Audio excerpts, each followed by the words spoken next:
Una cosa extrañísima de las personas de derecha es que siempre empiezan diciendo que ellos o ellas no creen en la división de izquierda y derecha, o que el problema de los debates políticos modernos es que se han ideologizado.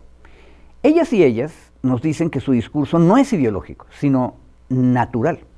Por supuesto, la idea de qué es lo natural para las derechas ha cambiado. Hace 200 años, allá por los 1820s, cuando los pequeños estados europeos descuartizaban el imperio mogol en la India y empezaban su asedio final a la China manchú, los tatarabuelos de nuestros reaccionarios creían que el iluminismo y su ciencia eran un engaño de Satanás para destruir el orden creado por Dios Padre, que por supuesto era Padre. Por lo mismo, las enseñanzas de la biología y la zoología debían ser rechazadas hace dos siglos. Hoy sus tataranietos argumentan que la ciencia, específicamente la biología, nos enseña que solo hay dos sexos y dos géneros. Este argumento es falso de acuerdo con la biología y de un sano empiricismo, por cierto, pero se trata de un tema que deberíamos abordar en otra ocasión. Hoy lo que quiero decirles es que las derechas asumen como válidos los postulados de la ciencia moderna a contentillo. Y esto es malo para el debate democrático. ¿Por qué? Porque izquierdas y derechas necesitan argumentar con buenos resultados y para eso ninguna de las partes puede cambiar a contentillo sus posicionamientos básicos. Desde los 1620, es decir, hace 400 años, cuando el joven John Milton empezaba a desarrollar su idea de que la prensa impresa debe ser absolutamente libre, de modo que la verdad pueda combatir y vencer en la opinión pública contra mil mentiras. Izquierdas y derechas ya debatían esto, y las izquierdas, desde entonces, llevamos 400 años defendiendo el análisis empírico de los hechos y que el debate social sea abierto y libre, como Milton quería. Pero eso requiere disciplina, claro, cierto apego a lo racional y a lo razonable, por cierto, tener ideas ordenadas. Si la derecha cambia a contentillo las reglas de valoración o los modos de argumentar, pues todos perdemos. Cosa mala, en resumen. Lo triste para nosotros a izquierdas es que si las derechas hacen mucho daño cuando son desordenadas, que es lo que acabo de decir, nos causan más perjuicio cuando se amarran tercamente a sus viejas convicciones. Veamos.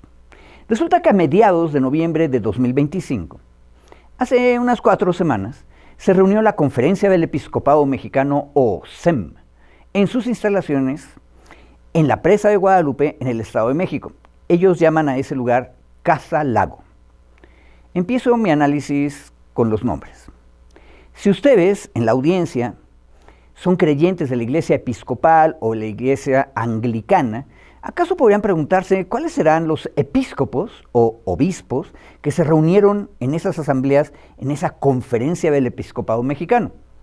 ¿Acaso no son obispos y obispas los ministros y ministras mayores en congregaciones anglicanas? ¿Acaso no son igualmente mexicanos y mexicanas esas personas?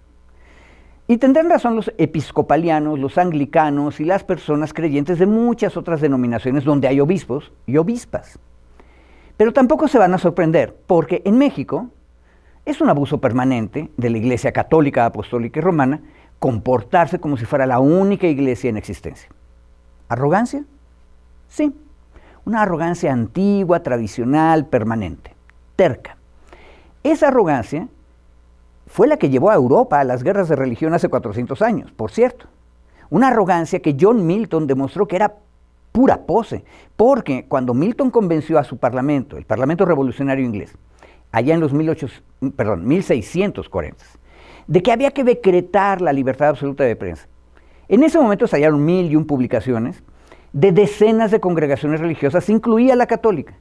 Y luego de un largo y truculento debate en medios impresos y en asambleas, Inglaterra siguió siendo mayoritariamente protestante y muy anticatólica. ¿Por qué? Porque los arrogantes e intolerantes no suelen ganar debates abiertos. Pero regresemos a la Casa Lago cerca de la Presa de Guadalupe en la suburbia mexiquense, hace 4 semanas.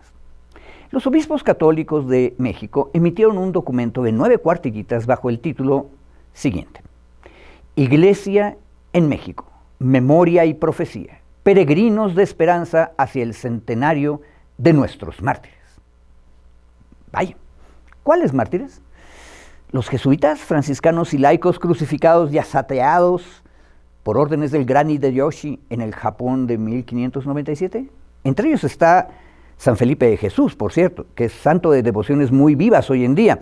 Recordemos que por él se bautizó Felipe, el presidente panista Calderón. Pero no son esos mártires. De eso ya pasaron 428 años y no un centenario. El centenario que rememora el documento de los obispos católicos mexicanos es la Guerra Cristera. De esos mártires nos habla la jerarquía de la Iglesia Católica Mexicana. Ya pueden ver, compañeras y compañeros de la audiencia, por qué afirmé que cuando las derechas son consecuentes y tercas en sus creencias tradicionales, hacen más daño.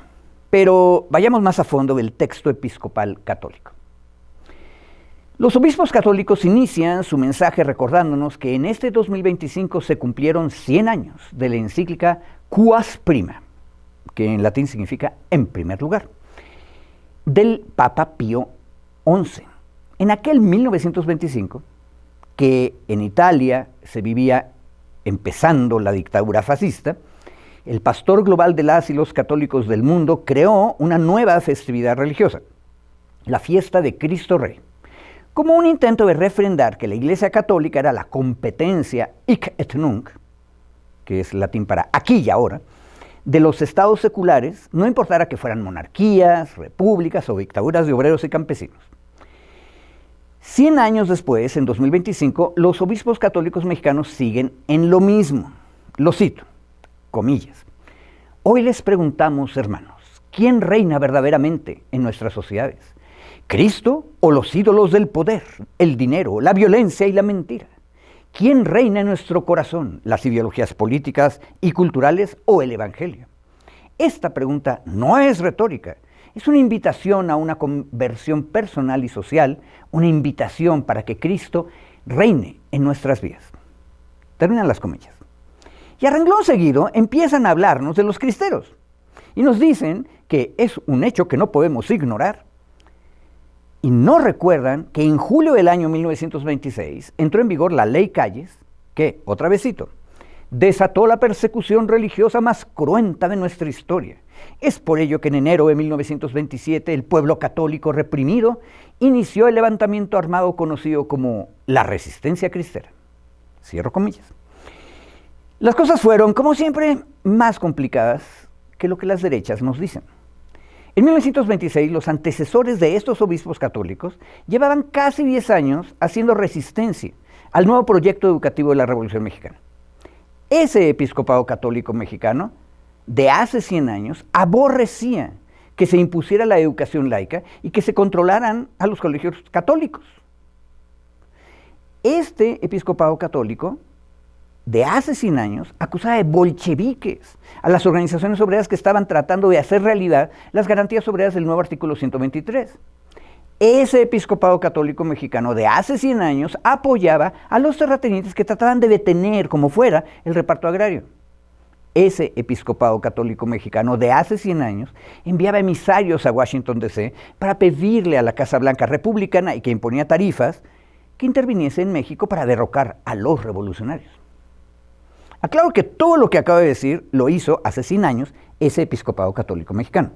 Cualquier paralelo y parecido con la campaña que en contra de la educación pública y libros de texto gratuitos de la nueva escuela mexicana, o los suspiros porque el presidente republicano que impone tarifas intervenga militarmente en México, no son, por supuesto, coincidencias. Es la terquedad de una de las derechas mexicanas más tradicional, la derecha episcopal católica.